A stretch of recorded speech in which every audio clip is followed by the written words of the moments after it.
a seat. All right, Mr. Lozanich, are you ready for argument? Yes, sir. Ms. Hartman, you ready? Yes, sir. Whenever you're ready, Mr. Lozanich. Well, Your Honor, my arguments have been in writing and haven't really changed.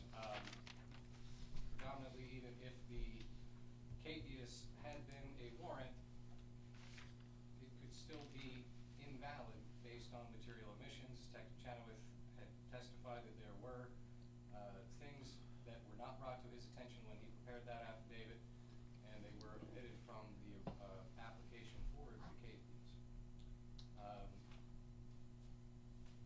Being that there were both material omissions, also that at the time the capias was signed, the state was already charging him for a crime.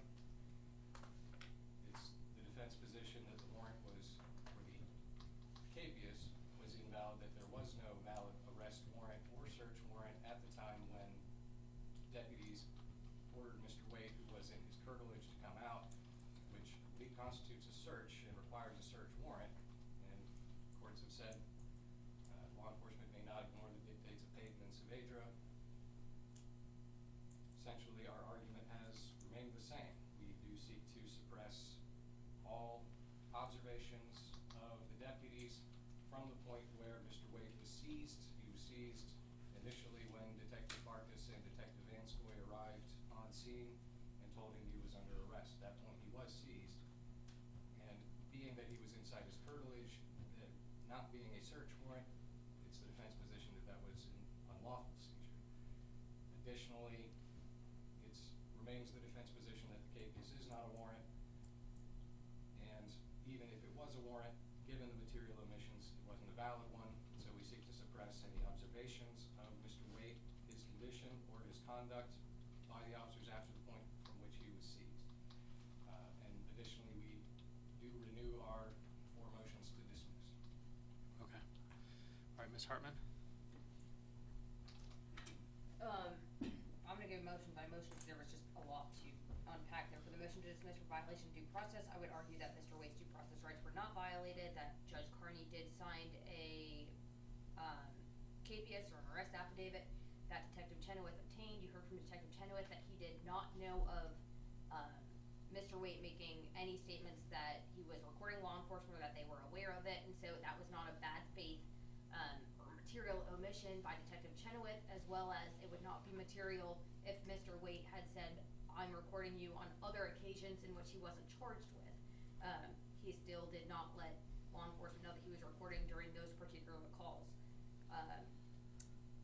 And as well as in Payton states that for Fourth Amendment purposes, an arrest warrant founded on probable cause implicitly carries with it the limited authority to enter a dwelling in which a suspect lives when there is reasonable reason to believe that the suspect is within.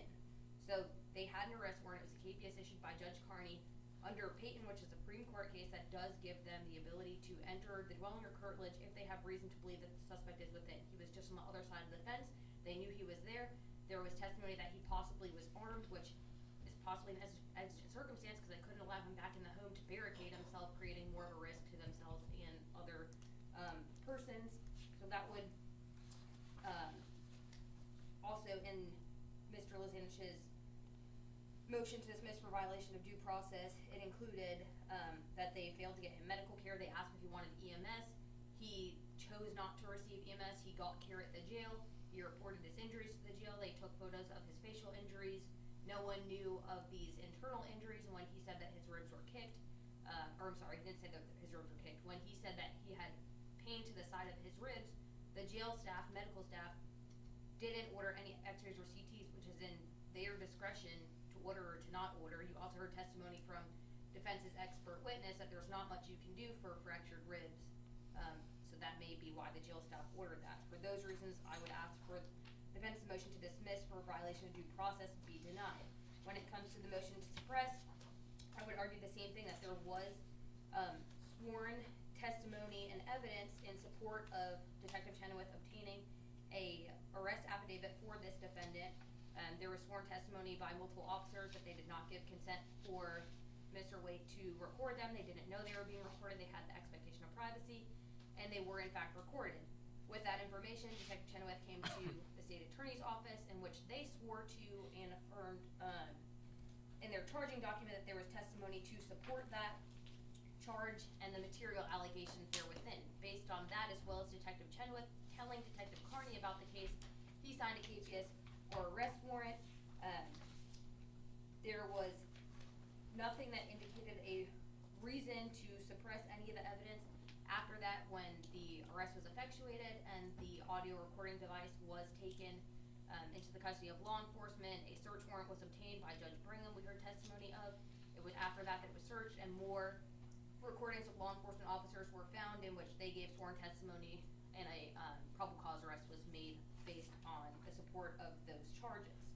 For the motion to dismiss for failure to preserve evidence, it is in my written response that it is not the sheriff's office isn't required to take photos of every single defendant in every single case. There was a booking photo of this defendant. While it may not be the same quality, that is something to argue to a jury about the lack or defense's argument of what law enforcement should have done or could have done better in regards to an investigation, but not a reason for suppression.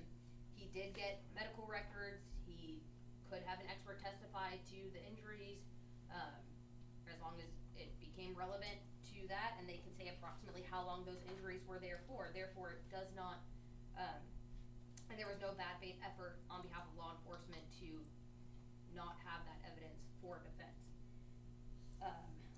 So the state would ask for a denial on defense's motion to dismiss for failure to preserve evidence, and then there is a motion to dismiss for overbreadth. The state would cite, the case of Shevin versus Sunbeam Television Corporation, 351 Southern 2nd, 723 Supreme Court of Florida, which states that they actually already reviewed this law for a First Amendment argument, and states that a defendant I haven't seen that yet. I passed it to you the last time. Oh, sorry. As well. I just wanted to give you a copy ahead so you can read it. And that case states that the Supreme Court of Florida has already reviewed it, and that because of investigation or journalism, someone does not have a First Amendment right to trample upon people's Fourth Amendment right to privacy, and can't just record anywhere and every place that they deem is an investigation. So I would argue that with that being already determined by the Supreme Court, that the law in and of itself is not overbroad, and that this court should not just completely disregard that law and dismiss this case.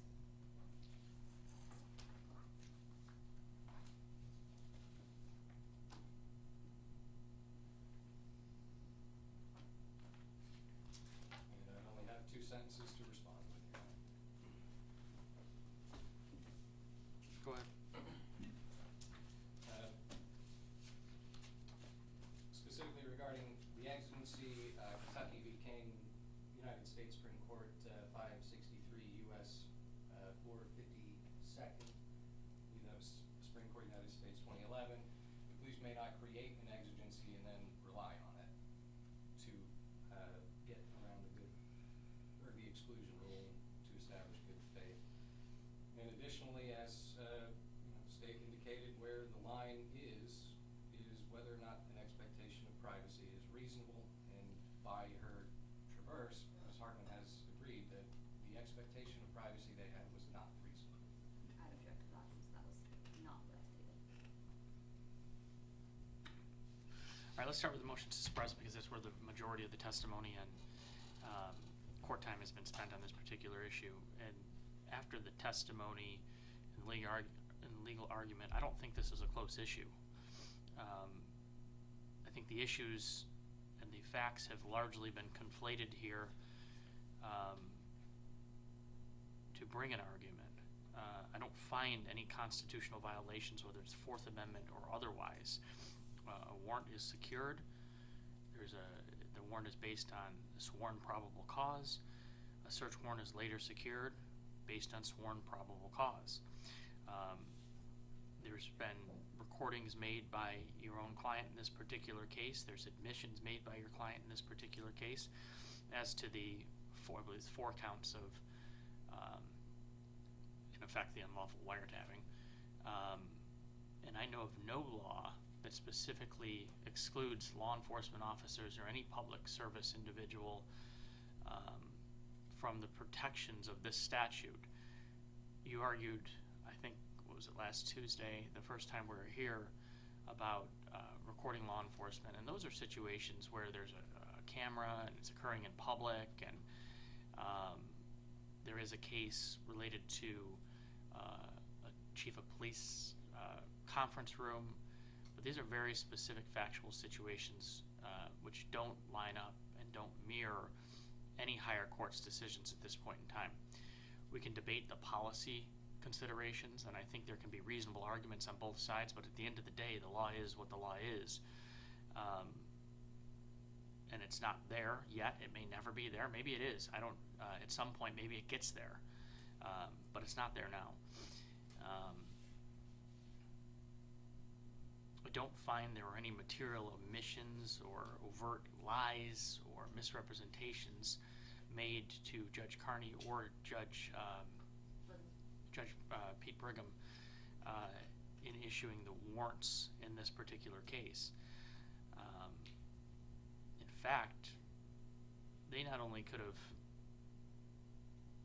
gone onto the property in the curtilage, they could have, in my view, pulled the gate down to get to him because they had a reasonable basis to believe, i.e. they saw him, that he was behind that gate, that he was at that address, and the address is specifically outlined as his home address, which is where they met him. So the motion to suppress is denied on all grounds and all counts. The motion to dismiss for violation of due process, I find no violation of due process in this particular case. A lot of what's been argued here potentially, I don't know if it would be successful or not, could be argued in a 42 U.S.C. 1983 style case. That's an issue in a civil rights case related to the use of force and so on. I don't find that there was any excessive amount of use of force used in this particular case. The testimony that I've heard and that I found credible is that the physical altercation was, let me choose my words here, brought on by your client, and there was no force used until that point, until resisting occurred, until physical force was used against then Captain Blaze. I don't have any evidence that any injury occurred as a result of any overt acts by anyone in the sheriff's office or the individual there from the Attorney General's office. The testimony I have and the evidence before me is that if Mr. Waite was injured, it potentially could have occurred when the captain fell on him. Both big guys. From what I can tell, Mr. Waite's bigger than me. I'm 6 foot, 190 pounds. That's going to be a hard fall. Then Captain Glaze was probably around the similar size, of approximately 200-pound individual. Falling on top of another one could cause injury, but I don't have any definitive evidence that's sufficient enough to satisfy that burden that there was an intentional injury. There's no credible evidence that he was kicked or intentionally stomped or struck in any way. The evidence I have is that the captain fell on top of him and he was drive stunned at some point in time, and then there was a pressure point used behind the ear to gain compliance. None of this is outside the realm of due process,